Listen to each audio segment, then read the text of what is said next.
¿Dónde está el doctor Danilo Castro? ¿Se salió? Con el doctor Danilo Castro hicimos en el año 2001 una investigación sobre sociedades de familia en Colombia y en aquella oportunidad hicimos una revisión, miramos del universo estudiado cuántas eran empresas de familia y el criterio que manejamos en esa oportunidad fue el de la propiedad. Básicamente revisamos composiciones de capital y en la medida en que viéramos familias que tuvieran más del 50%, pues ese fue el criterio y así lo decimos en la investigación. Fuimos nosotros quienes hicimos la evaluación caso por caso para poder llegar a esa conclusión. En esta oportunidad el esquema es diferente. En esta oportunidad son los encuestados los que dicen libremente si se consideran empresa de familia o no, bajo una noción más amplia. Bajo una noción más amplia. Y aquí hay que hacer una precisión.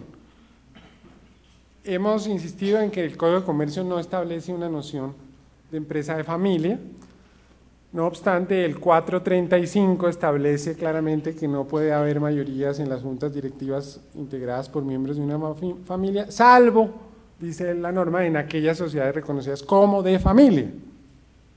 Entonces se ha preguntado, ¿y qué se entiende por sociedad de familia para poder aplicar eso?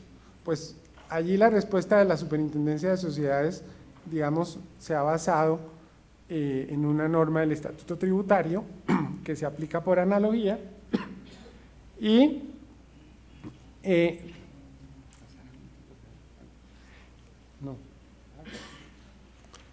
entonces, para el Estatuto Tributario la noción es mucho más restringida porque entendemos personas ligadas entre sí por matrimonio o por parentesco y se limita hasta el segundo grado de consanguinidad, es decir, hay una noción bastante restringida y es la que se viene aplicando para efectos del artículo 435.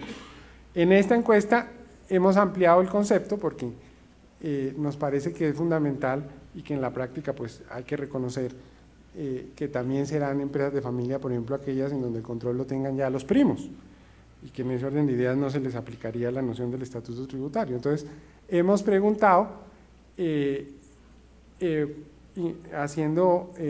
estableciendo para efectos de la encuesta una noción más amplia y con fundamento en ese criterio que es el criterio del control, es decir, sociedades que se encuentren controladas por miembros de una misma familia y ese control no tiene que ser únicamente bajo el concepto de propiedad, sino puede haber otros conceptos, puede haber otras formas de control y ahí lo atamos también con el concepto de control del artículo 260 del Código de Comercio, donde puede haber distintos mecanismos de control. Entonces, ¿qué entendemos por sociedad de familia? Aquella controlada por miembros de una misma familia y ese control puede ser a través de distintos mecanismos, puede ser por propiedad o puede ser por otras formas.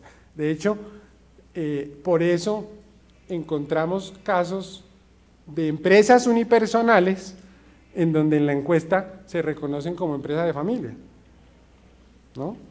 Empresas unipersonales que dicen somos empresa de familia y seguramente el fundador tiene el 100% de las cuotas, no obstante considera que es de familia en la medida en que el control lo tiene la familia y seguramente la familia ya está involucrada en la dinámica de la empresa.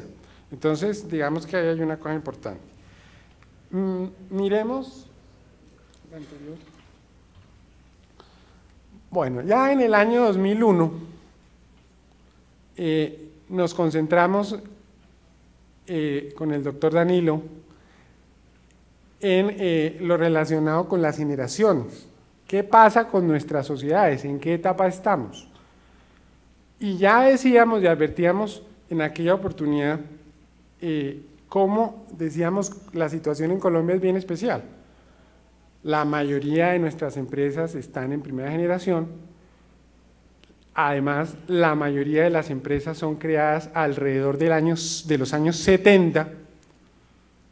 Luego, decíamos con mayúsculas en aquella oportunidad, para Colombia esta época, estos años son de mucha importancia porque, lógicamente, si la mayoría son del año 70, y la mayoría son de primera generación, y además en la mayoría de los casos todavía el fundador está administrándolas, todavía tiene el control, pues es fácil concluir que muchas de ellas están en un periodo de transición, en un periodo de cesión de la batuta. Muchas empresas en Colombia acaban de dar esa etapa, están dándola o en los próximos años, ¿no? Y basta analizar el tema de los grupos económicos, que siempre lo pongo de ejemplo. Si miramos varios de nuestros grupos económicos que son de control familiar, pues es fácil advertir que muchos de ellos todavía tienen.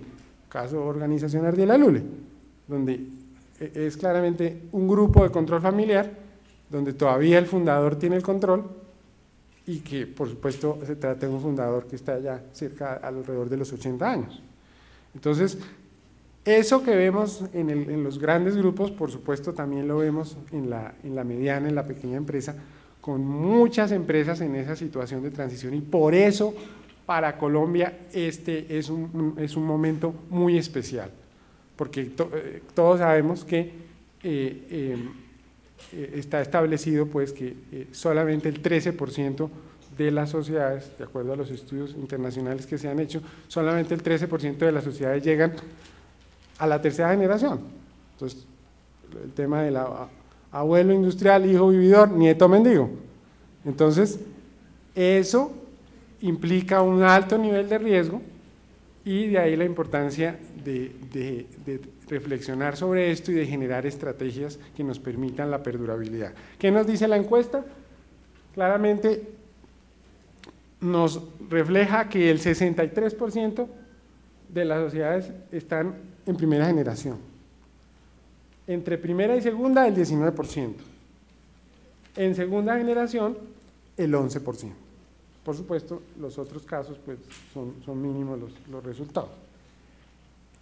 Aquí en esta gráfica vemos una combinación interesante, en donde vemos que, por ejemplo, en las sociedades micro, es mucho mayor la concentración de empresas que todavía están en primera generación. En la gran empresa ya vemos una evolución, un cambio, una combinación, y vemos cómo se mezclan, por una parte, aquellas que están en primera generación, un porcentaje importante de empresas que están entre primera y segunda, y finalmente hay un porcentaje de empresas que se encuentran manejadas exclusivamente por la segunda generación. Entonces, digamos que este es un dato bien interesante de la encuesta. En otros países la situación es diferente. Hace poco hicimos en la Universidad del Rosario un congreso sobre empresas de familia, y un profesor chileno mencionaba precisamente que allá estaba en una situación distinta, y allá por el contrario ya tenían un porcentaje muy alto de empresas de segunda generación. Entonces, esto es algo propio nuestro, que debe generarnos reflexiones importantes, principalmente por lo que les digo, porque nos aproximamos, muchas empresas están en ese proceso de transición que tiene muchos riesgos. Por supuesto, esos riesgos implican muchas reflexiones, implican que muchas de esas personas de primera y de segunda generación se encuentran asumiendo distintos roles. Es muy conocido el modelo de los 3 círculos, que nos permite reflexionar sobre la dinámica de la empresa de familia y ver cómo se combinan estas dimensiones de propiedad, de familia y de empresa. Normalmente en estos eventos lo analizamos, simplemente menciono rápidamente cómo combinan estas 3 dimensiones, y al combinar estas 3 dimensiones pues surgen unos sectores que aparecen allí claramente establecidos, y pensemos por ejemplo en las personas del sector 7. Muchas de esas personas del sector 7 son personas en donde concurren distintas calidades. El caso del papá, que es gerente, el papá que es mayor accionista, el papá que es presidente de la junta directiva,